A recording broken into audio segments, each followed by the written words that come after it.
Afternoon colonel Kulkarni, colonel कीर्ति, एक बार फिर हम मिल रहे हैं इस प्लेटफॉर्म पे और आज हम डिस्कस करेंगे ज्ञान वापी के बारे में। लीगल केस तो लीगल एक्सपर्ट्स के उनका परवी होता है, वो डिस्कस करते हैं।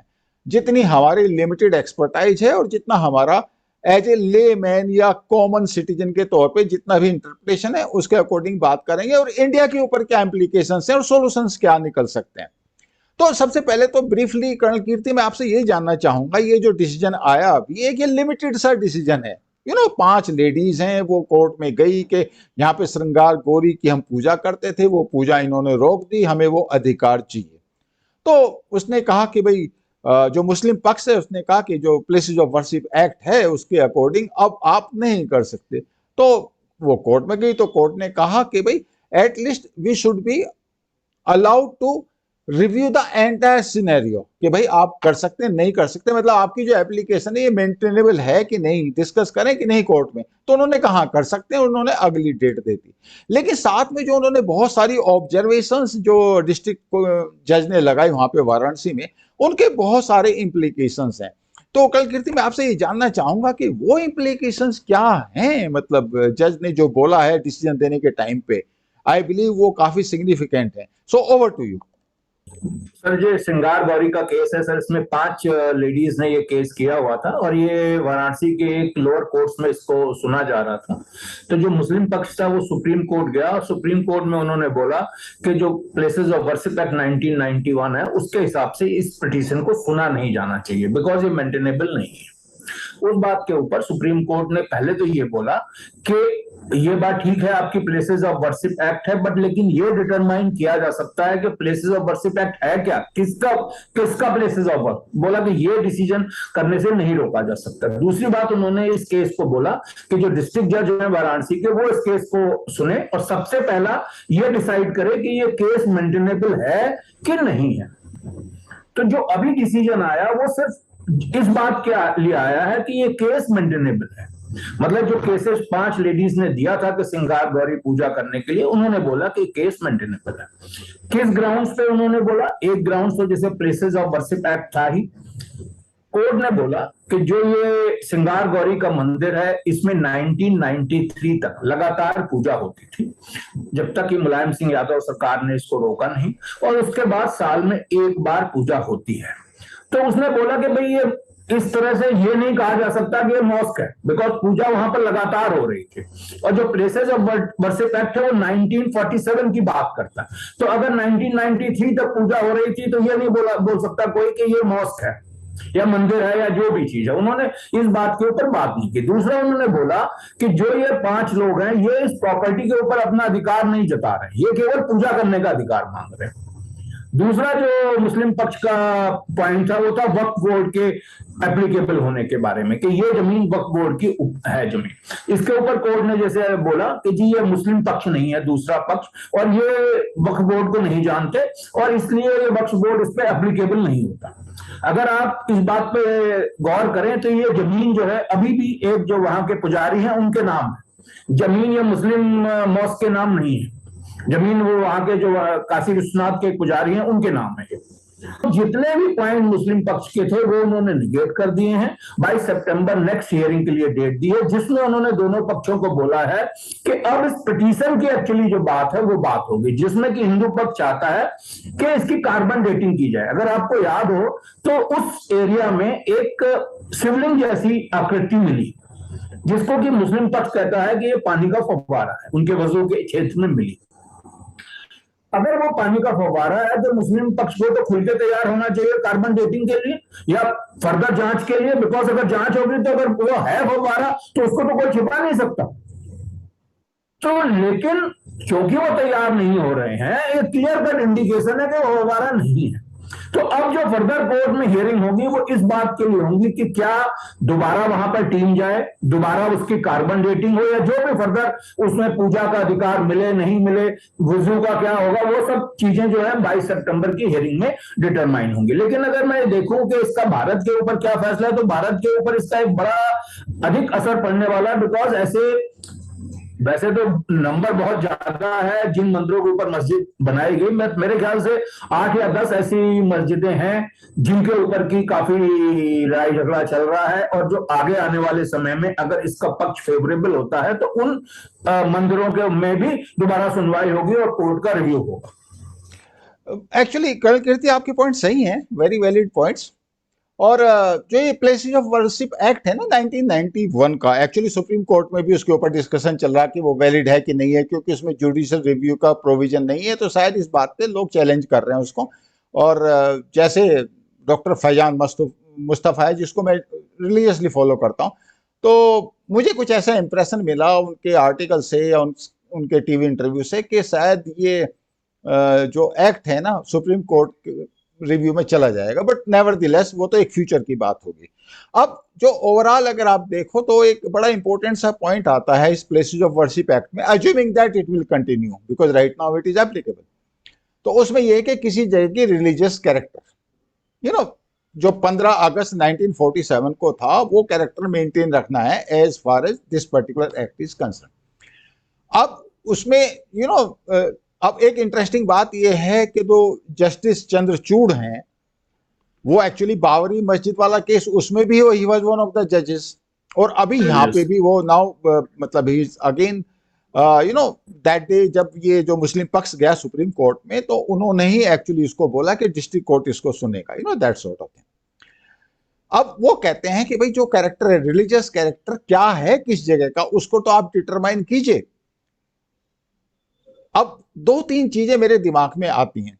एक तो ये कि रिलीजियस कैरेक्टर जब आप देखेंगे तो overall over a period of time आप देखेंगे कि ये case open and shut case बन जाएगा। तो कर्नल कुलकर्णी, मैं ये जानना चाह रहा था आपसे कि जब 15 अगस्त 1947 की जब बात होती है, तो भैया ये जो मेजर इश्यूज हैं इस तरह के, जो पता नहीं कितने 400 500 पता नहीं कितने सालों से चले आ रहे हैं, डोंट यू थिंक कि जब हमें स्वतंत्रता मिली थी, रिलीजन के बेसिस पे हमारा पार्टीशन हुआ था, तो उस टाइम पे मैं ये नहीं कहता कि आप मुस्लिम्स के अगेंस्ट में ही डिसीजन देते, मगर कुछ तो करते। मतलब उस टाइम पे ही ये केसेस क्लोज होने चाहिए थे। हम तो उसी के ऊपर लगे हुए हैं और अभी तक लगे हुए हैं। अभी तक सिर्फ अयोध्या वाला मामला सुलझा है, अभी फिर काशी विश्वनाथ वाला है, मथुरा का भी है। मतलब टोटल अगर आप डॉक्टर सुब्रमण्यम स्वामी का सुने तो 39,997 जगह डिस्प्यूट है। वो तो चलो बाद में बात कर लेंगे, बट आपको नहीं लगता कि कोई पॉलिटिकल डिजायर ही नहीं थी कांग्रेस गवर्नमेंट की या किसी और गवर्नमेंट की कि इस तरह के इश्यूज को अमिकेबली सेटल आउट कर लेते हैं आप? व्हाट यू से? ये इसमें मामला जो 1947 का है सर, उसके पीछे काफी भावनात्मक डिसीजन भी हुआ था, क्योंकि 1947 में जब बड़े पैमाने पर हमारे हिंदूज वहां से आ रहे थे और मुस्लिम्स काफी पाकिस्तान चले गए थे, तो देर वाज लॉट ऑफ मतलब ये थी, कड़वाहट बहुत थी, और ये भी नारे लग रहे थे कि भी मुस्लिम जो मॉस्क है यहाँ के, उनको गिरा दिया जाए। और पर्टिकुलरली वो मॉस्क जिनके बारे में इतिहास बिल्कुल ये जानता है या हिंदूज का बिलीफ है कि जहां पर मस्जिदें थी, मंदिर थे और मस्जिद कंस्ट्रक्ट हुई थी, उनको सबसे पहले गिरा दिया जाए। इस पार्श्वभूमि पर, और to reduce religious hatred and to probably close the chapter, ये 1947 का यह फैसला था। उस समय के लिए यह ठीक था, क्योंकि उस समय काफी फिर एक्ट का आने के बाद में स्टेटस को हो गया। लेकिन जो अभी कर्नल कीर्ति ने पॉइंट उठाया था और आपने भी बोला सर कि कैरेक्टर ऑफ दैट प्लेस वो क्या है, क्या प्रे करने के लिए आपको कौन सी जगह सही होती है और कौन सी नहीं सही होती है। अभी ज्ञानवापी मस्जिद जो है, उसके जो स्ट्रक्चर्स हैं, उसमें आज भी मूर्तियां जो जो क्योंकि पत्थर मंदिर से निकाला गया, तो मूर्तियां जो है, जो एनग्रेव थी, वो आज भी है, which is completely against the tenets of Islam. इस्लाम में बिल्कुल ही किसी भी तरह की फेशियल कार्विंग्स या मूर्तियां परमिटेड नहीं है। तो वह मंदिर के कई दीवारों में, स्टेप्स के ऊपर और कई जगहों पर वो मूर्तियां आज भी देखी जाती है मस्जिद के अंदर। मंदिर तो है ही है। इसके पीछे रिकॉर्डेड हिस्ट्री है सर। बिल्कुल बिल्कुल, एक डायना एक नाम की लेडी है, ब्रिटिश हिस्टोरियन है। उसने बहुत बड़ा इसमें ये किया है कि उसका एक हिस्टोरिकल पेपर है, medieval chronicles of Indian temple, okay. Medieval Indian temple. तो शी हैज क्लियरली मेंशन्ड कि ये यहाँ पर एविडेंसेस हैं उसमें, यही नहीं और भी काशी विश्वनाथ टेम्पल का भी उसने उदाहरण दिया है कि इसमें किया था। अच्छा, बाकी ये बहुत पुरातन हिस्ट्री तो है नहीं कि जब पहली बार ये जो ओरिजिनल टेम्पल था, जो मोहम्मद गौरी ने इसको 1193-94 में गिरा दिया था सर पूरी तरह से, और उसकी जगह पर हाउस बना दिया था जयचंद कन्नौज, जयचंद को हराने के बाद में। उसके बाद में इसके उसको मस्जिद का नाम था रजिया मॉस्क, उसकी वाइफ के नाम से हो गया, मदर के नाम से होगा, और रजिया सुल्तान से कोई लेना देना नहीं है। उसके बाद कुछ गुजराती और कच्छ के मर्चेंट्स ने चंदा इकट्ठा करके इल्तुतमिश के टाइम पर इसको रिकंस्ट्रक्ट किया, तो मॉस्क की जगह फिर टेम्पल बन गया। ओहो। और उसके बाद में इसको सिकंदर लोदी ने उसको 1490 के करीब इसको फिर डिमोलिश कर दिया और वहां पे मॉस्क बना दिया। ओके। फिर 1669 में औरंगजेब ने फिर इस मंदिर को तोड़ा और उसको मॉस्क बना दिया। उसके आधे हिस्से को अहिल्याबाई होलकर ने अपने कब्जे में लेकर वो हिस्से को उन्होंने मंदिर बना दिया, और आदि विश्वनाथ के नाम से, आदि जगन्नाथ के नाम से ये टेम्पल पहले से जाना जाता रहे। तो सिंपल सी बात है, आज कोर्ट को यह तय करना है कि क्या वहां पे मंदिर था या मॉस्क पहले से रहा। इसके लिए पूर्ण हिस्टोरिकल दस्तावेज और ये मिलेंगे, मौजूद है, यहाँ है। Empirical history historical museum London में है, नेशनल म्यूजियम गैलरी और इसमें दिल्ली वाली में है। तो एक रिसर्च की सिर्फ जरूरत है और प्रूफ देने की जरूरत है। नहीं, कल कुलकर्णी, मेरा एक पॉइंट है, देखो यहाँ तक ये हिस्टोरिकल एविडेंस की बात है ना, इसमें किसी को भी कोई शक नहीं है कि मंदिर के ऊपर मस्जिद बनाई गई है, इसमें कोई भी शक नहीं है। अब जो मुस्लिम पक्ष, जो बेसिक आर्ग्यूमेंट उनका है वो है उनका 1991 का जो प्लेसेस ऑफ वर्शिप एक्ट है, उसके ऊपर वो आर्ग्यू कर रहे हैं कि भाई इसमें आपने कहा कि 15 अगस्त 47 को जो रिलीजियस कैरेक्टर था, और जो रिलीजियस कैरेक्टर था वो मुस्लिम कैरेक्टर था, हमारे पोजीशन में थी। तो वही तो बात एक्चुअली, अब ये जो जस्टिस चंद्रचूड़ ने जो उस दिन कहा ना कि भाई ठीक है, मान लेते हैं ये बात आपकी, मगर रिलीजियस कैरेक्टर तो असर्टेन करो। और एक बात और भी है, अभी जो डॉक्टर फैजान मुस्तफा की मैं बात कर रहा था, उसने एक्चुअली कोट किया है, ही हैज कोटेड एक UP Kashi Vishwanath temple act 1983, और उसमें ये जो पॉइंट है, ये जो पूरा जो लॉ के हिसाब से जज ने कोट किया कि काशी विश्वनाथ एक्ट जो 1983 में यूपी विधानसभा ने पास किया था, उसके सेक्शन 4 सब क्लॉज 9 में जो टेम्पल की परिभाषा दी हुई है, उसमें ये पूरा कॉम्प्लेक्स टेम्पल बन जा रहा है। अब अगर ये 1983 में कानून द्वारा इसको टेम्पल माना जा चुका है, तो फिर 1991 का कानून इस पर लागू नहीं होगा। कॉम्प्लेक्स है ना, वो एज ए टेम्पल आइडेंटिफाई किया है। तो उसका दूसरा आर्ग्यूमेंट ये है कि वो जो प्लेसेस ऑफ वर्शिप एक्ट है वो इसके ऊपर लागू ही नहीं होता, क्योंकि वो तो बाद में आया, 91 में आया, ये तो 83 का है।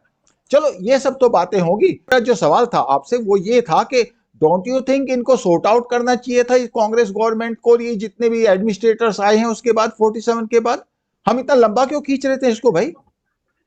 सर, एक तो पॉलिटिकल इंटरेस्ट होना चाहिए उसमें, तो वो था नहीं। वेरी ऑब्वियस रीजन की वोट बैंक पॉलिटिक्स तो आज तक चल रही है। ये सबसे बड़ा रीजन था। और 1947 का जो एक्ट है, नहीं 1947 का नहीं, ये एक्ट तो प्लेसेस ऑफ वर्शिप एक्ट तो 91 का है। रिव्यू भी हुए हैं सर, तो ये रिव्यू फाइनल होना चाहिए कि उस समय की परिस्थिति क्या थी जब ये 1947 में ओरिजिनली आया था। उसके बाद उसके 1991 में संशोधन हुआ, लेकिन उसकी जरूरत क्या पड़ी? अब उसमें पोजीशन में चेंज क्या है? हम स्टेटस को क्यों लेके चले? यदि उसमें मॉस्क नहीं था कभी भी, मतलब मंदिर कभी भी नहीं था, ये एस्टेब्लिश हो जाता है हिस्टोरिकली, तो मामला ही खत्म। तो इसके लिए वक्फ बोर्ड या जो भी पार्टी है उन्होंने परमिशन देनी चाहिए इसका डिटेल एग्जामिनेशन करने के लिए, फिजिकल एज वेल साइंटिफिक। नहीं, वो और तो अब यदि होना ही है, वो तो मेरे ख्याल से कोर्ट ही अब करवाएगा वो तो। जो किया था उसके ऊपर रिव्यू हो जाना चाहिए कि भाई ये आप you must be reviewing this act. Unlike again supreme court कर सकता है, अपने एक्ट को कई बार रिव्यू कर चुके हैं, ऐसी बात नहीं है। हाँ। अच्छा, एक बात बताओ मेरे को, अभी जो डॉक्टर फैजान मुस्तफ़ा की मैं बात कर रहा हूँ, बार बार उसको कोट कर रहा हूँ, उसने एक आर्टिकल भी लिखा इंडियन एक्सेस में, नॉट बाय द लॉ, और उसने कहा कि भैया ये जो रिलीजियस इश्यूज हैं इसको अगर आप कोर्ट की हेल्प से सुलझाना चाहते हो तो कोई ये अच्छी एक्सरसाइज नहीं है, सोशल एंड रिलीजियस इशू। तो वाई डोंट के दोनों जो ग्रुप्स हैं, दोनों जो कम्युनिटीज हैं, वो बैठें, डिस्कस करें। वो एक्चुअली इनको लोकल इशू बता रहा है, बट फैक्ट ये है कि लोकल तो हिंदूज के लिए तो बिल्कुल भी लोकल नहीं है ये। काशी का भी इशू या मथुरा का भी इशू, ये हमारा तो बेसिकली एक रिलीजियस फेथ से ऑल ओवर द वर्ल्ड जितने भी हिंदूज हैं सबके साथ ये जुड़ा हुआ है। बट नेवरदिलेस वो ये कहता है कि लीगली आप इसको कभी सॉर्ट आउट नहीं कर पाओगे, क्योंकि लीगली तो एक पक्ष जीतेगा, एक हारेगा, जो हारेगा वो क्रिप करेगा। तो इससे बेटर है कि बैठ के और आर्बिट्रेशन कर लो, मीडिएशन कर लो। तो कल कीर्ति, आप क्या सोचते हो, ऐसा किया जा सकता है क्या इस स्टेज पे? सर पहले तो मैं आपकी इस बात का जवाब देना चाहता हूं कि 1947 के बाद क्यों नहीं इन इश्यूज को सॉर्ट आउट किया गया। सर जो उस समय भारत में सरकार थी, पंडित जवाहरलाल नेहरू उसके प्रधानमंत्री थे, वो चाहते ही नहीं थे कि भारत में कोई भी मंदिर बने। अगर आपको याद हो कि जो सोमनाथ मंदिर का जीर्णोद्धार किया, ये सरदार पटेल ने कराया और पंडित नेहरू उसके बहुत सख्त खिलाफ थे। उन्होंने प्रेसिडेंट तक को वहां नहीं जाने दिया। तो ये तो उनकी सोच थी, इस वजह से नहीं हो। अदरवाइज जिस समय भारत देश आजाद हुआ था और वो भी धर्म के नाम पर बटा था, जब धर्म के नाम पर बटा था तो जितने भी जो 39,000 जो आप बोल रहे हो कि मंदिरों को तोड़ के मस्जिद बनाया गया, उनको रिजॉल्व करना चाहिए था, उन सभी इश्यूज को रिजॉल्व करना चाहिए था, लेकिन वो नहीं किया गया। वो एक अलग कहानी है।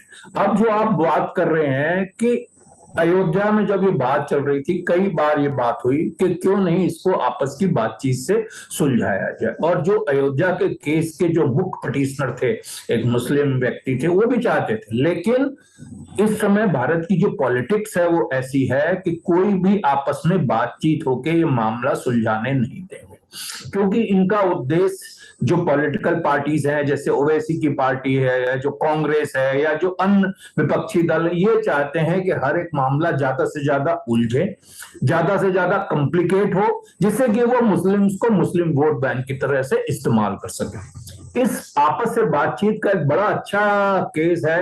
अभी करीब 5-6 महीने पहले मोदी ने टेम्पल का जीर्णोद्धार के बाद उद्घाटन किया, जिसमें नीचे मंदिर है और ऊपर मस्जिद है, या नीचे मस्जिद है ऊपर मंदिर है, था ऐसा था। मतलब उन्होंने क्या कर दिया था कि उस मंदिर के ऊपर मस्जिद बना दिया था मुसलमानों ने। अभी उस पूरे को मंदिर बनाया गया और उसके साथ में एक जगह पे मस्जिद बनाई गई, उसी के साथ में। ये पूरा बातचीत के जरिए आपस के सहयोग से बिना किसी कोर्ट के ये मामला सुलझाया गया। क्यों नहीं ऐसे ही बात, सुप्रीम कोर्ट में ये माना गया है कि कोई भी मस्जिद इस्लाम का एसेंशियल हिस्सा नहीं है। मतलब ऐसा नहीं है कि मस्जिद में नहीं होगी तो नमाज नहीं पढ़ी। जैसे कि हिंदुओं के लिए अयोध्या में क्यों मुक्त स्थल है, क्योंकि वहां भगवान राम का जन्म स्थल है। काशी क्यों प्रसिद्ध है, क्योंकि बाबा विश्वनाथ की जगह है। मथुरा क्यों है, क्योंकि वहां पे कृष्ण भगवान पैदा हुए थे। अगर ये मुस्लिम पक्ष ये चाहे तो इन सब जगहों पे, जैसे कि अयोध्या में 5 एकड़ जमीन दी गई है, इन जगहों पर भी जमीन उनको अलग दी जा सकती है, जहां पर कि वो मॉस्क बना के अपनी जब भी चाहे अपना नमाज या जो भी करना चाहे वो कर सकते हैं। लेकिन ये जो विपक्षी दल है कभी भी इस बातचीत को सफल नहीं होने देंगे, मेरा ये बड़ा ही स्पष्ट कहना है। हाँ, अयोध्या में जो मस्जिद बन रही है उसका तो एक्चुअली थोड़े दिनों बाद मेरे ख्याल से इनॉग्रेशन का भी डेट आया है उसका, और वो बनवा रहे हैं वहाँ पे। अभी कर्नल कुलकर्णी, मैं आपसे ये जानना चाहता हूँ कि इज इट पॉसिबल के हिंदू और मुस्लिम लीडर्स साथ साथ बैठे, जैसे कर्नल कीर्ति भी सजेस्ट कर रहे हैं, हालांकि मुश्किल काम है, बट ऐसा हो सकता है कि जो 2016 का डॉक्टर स्वामी का प्रपोजल था, और शायद ये विश्व हिंदू परिषद ने भी उस टाइम पे अप्रूव किया था कि काशी और अयोध्या और मथुरा, ये 3 हम ले लें और मुस्लिम बाकी के बारे में फिर हम बात ना करें। Is that possible? आप क्या सोचते हो, कंट्री का ऐसा माहौल है?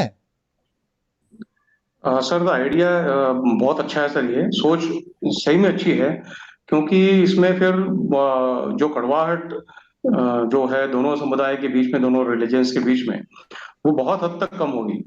और मेरा ये मानना है सर कि मुस्लिम समुदाय में भी बहुत लोग ऐसे हैं, मेजॉरिटी नहीं हो सकती, 50% तो होंगे, जो ये चाहते हैं कि इसको मामले को कोर्ट के बाहर और इसमें फ्रेंडली वे से इसको सुलझाया जाए। मेजॉरिटी ये मानती है कि जो सबको पता है कि यहाँ पर पहले मंदिर थे और अब मस्जिद बनी है, तो ये जब इनको पता है भी, लेकिन फियर फैक्टर भी एक बहुत बड़ा है। वो भी कोई मॉडरेट मुस्लिम नेता ये स्टेप लेगा, वो वैसे भी माइनॉरिटी में है, मुस्लिम कम्युनिटी में, और उसके अगेंस्ट पूरी कम्युनिटी हो जाएगी, ना चाहते हुए भी हो जाएगी, क्योंकि चुप्पी साधने वाले चुप्पी साध जाएंगे और जो रैबिड है वो उसके अगेंस्ट हो जाएंगे। अच्छा, सही कह रहे हैं आप बिल्कुल। ये एक्चुअली अगर नहीं लग रहा आज के माहौल में। अब उसमें देखो, एक आरफा खानम शेरवानी आप सब लोग जानते होंगे, उनका जो ट्वीट आया, हर दिन नया जख्म। अच्छा, उसके बाद आपने ओवैसी साहब का भी देखा होगा, उन्होंने कहा तो ये तो उसी तरीके से जा रहे हैं जैसे बाबरी मस्जिद का जो केस है वो जा रहा था। एक्चुअली इन सबको मालूम है कि जो रिलीजियस कैरेक्टर है उस जगह का वो क्या है, दे ऑल नो इट। और हिंदूज के साथ क्या है कि they want to go as per the law.